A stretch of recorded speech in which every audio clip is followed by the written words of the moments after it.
This is Flameland, my short, cute, colorful 2D platformer, and in today's devlog, I want to talk about 3 improvements/additions that I'm really excited about. A boss rush, visual enhancements to the characters, and room improvements. So first thing I did after the last devlog was make 3 new mini-bosses, one for each first level. And unlike the other mini-bosses, which were at the beginning of the level as optional health pickups, I hid these mini-bosses in the levels, because you don't really need a health pickup at the beginning of level 1. I finally got to hide a secret unlockable thing in Atlantis. This is now where you find the mini-boss who will give you Hydra. And I added a new path to the Funland where I could hide the Leprechaun mini-boss door, which let me experiment with some new ideas and level backgrounds too. But the most exciting thing is now that all the mini-bosses are done, I got to add a boss rush as a side mode. You unlock the boss rush by beating all 8 bosses, that is, the final boss plus the 7 mini-bosses. I'm particularly proud of the fact that my boss rush features remixed bosses. See, each boss in the main game is paired with a level gimmick from their respective level. Some of these I covered in the last video, but the new ones are Kraken with the falling coconuts, Kappa with the swinging chains, and Sawblade and rolling laws. Geez, Kappa's working overtime. And Leprechaun with the elevator platforms. Well, I created a Secret Santa where each boss gifted another boss with their level gimmick. Now it's Cerberus who gets the elevator platform, and Sphinx who gets the falling coconuts, and Kraken who gets the, well, all the Kappa stuff. This means the boss rush is more than just a side mode. It's a side mode with new content. Flameland is a game that's all about discovery, so my hope is that by remixing the bosses this way, I'm making the boss rush fresh and interesting, in a way that's in keeping with the game's philosophy. I admittedly find myself wondering if I've made the best switches. Cerberus would be really interesting with the coconuts because the timing would be tricky, and Sphinx would be interesting with the mines for the same reason. But for now, I'm happy with these switches. Maybe I'll come back to it later, we'll see. I also decided that you would only need to fight 4 mini-bosses before taking on the final boss in this challenge. I think it's in line with the philosophy of this game to maximize player choice even in this side mode, and I'm also nostalgic for the structure of Kirby's Dream Land's boss rush. And with the boss rush done, I'm pretty much done adding new content to this game. Pretty much. Not entirely, but I really did have this as one of the last items on my feature wish list. Which brings us to part 2,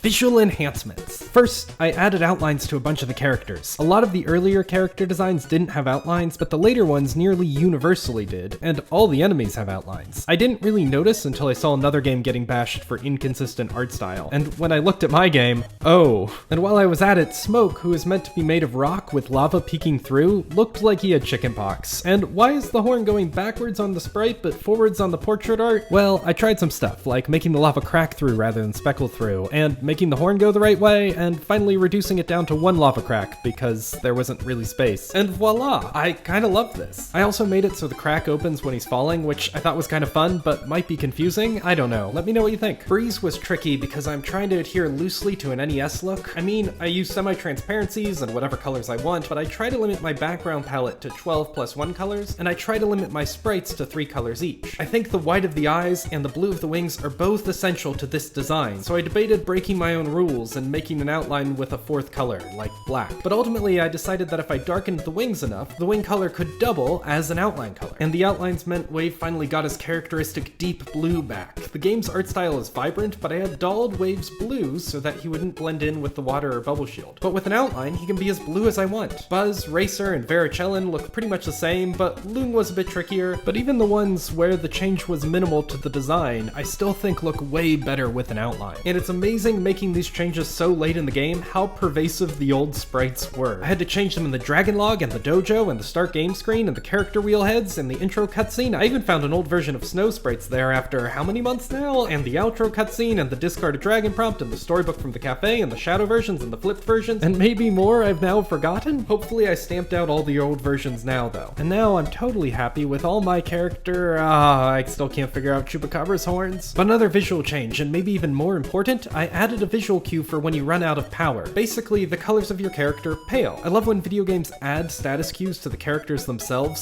since that's what you're looking at, and I'm hoping this change will prevent some sillier deaths, since players will more easily know when they're out of power. But I don't have much more to say about that, so on to part 3, room improvements. Many of these are quite small, and this is an ongoing process, but I've been adding small background elements to my more boring rooms, like these vines and jagged rocks in this Underland room, or these bits of underwater fauna in this island cave, though this might be a bit busy now. Oh, and there's a Cyberpunk City room now, and a bunch more small changes, but it's gonna get boring if I try to go into too many of them. More importantly, I've been revising the layout of some rooms. Of a special note are the Fire Dragon Dojo levels, which were a bit bland because Fire Dragon abilities are very similar to each other. I ended up using these rooms to better explore some of the ring level mechanics. Now, Rex's room explores the moving dinosaur platforms, Basilisk's room has double jump clouds, Chupacabra's room has slippery magic carpets, and Smoke's room has the gravity flipping power-ups. And according to my outline, that should be the end of the video, but guess what? Surprise part 4! Because Jake, who makes the music, he made this spreadsheet where he put suggestions and bugs, and then I put more suggestions and bugs, and then I started chipping away at them. So this part is about miscellaneous updates from the spreadsheet that I think are notable. The character switching mechanic has been updated. Before, you'd press the direction of the character you wanted while holding D, but this led to some problems. Like if I'm hoping to hold right as soon as I close the character wheel, then sometimes I'd accidentally select the character on the right. Now the character wheel scrolls when you hit up and down to select a character, but never left or right. And Naga's ability has been updated. Naga's invincible when still, but she also used to recover fire when standing still. This was never the most exciting fire recovery option, but also it let her totally cheese the entire boss rush. Now, however, she recovers fire by destroying enemies, and the bosses nudge her around while she's standing still. Speaking of mini-bosses, they got an update, so they can distinguish between bullets that disappear on impact and bullets that don't. And now you can jump on them with Marius. And one of my favorite updates is to the hub world. See, a friend of ours who tried the game reported that they really wished there were a level select where they could see if they'd found all the dragons in a level. There already was one, but you had to beat the game to unlock it. And this friend was no longer trying to beat the game, but just trying to find all the unlockable characters, since finding the unlockable characters was leading to a tangible reward in the dojo. So now all the buildings tell you what they're going to be and the requirements to unlock them. The level select building is specifically called level select, so players know that it's in the game and know what their immediate goal should be. And that's it. Well, that's not it. I mean, there are a lot more minor tweaks that are being done, like putting names on the levels and putting names in the dragon log and messing with the cost of Loom's ability and all sorts of bug fixes around Feather's ability. And Jake continues to make great music. This video has been featuring the Woodlands theme, but he's also made really cool background music for the minigames and the ring levels. I hope you'll consider giving Flameland a try. I think it's almost done, but of course I've thought that before. But really this time, every dragon is unlockable. We're trying to give it the best feel possible now. I'll post another devlog when there's more exciting updates, but we're in polish mode now, and I'm really excited. Thanks so much for watching.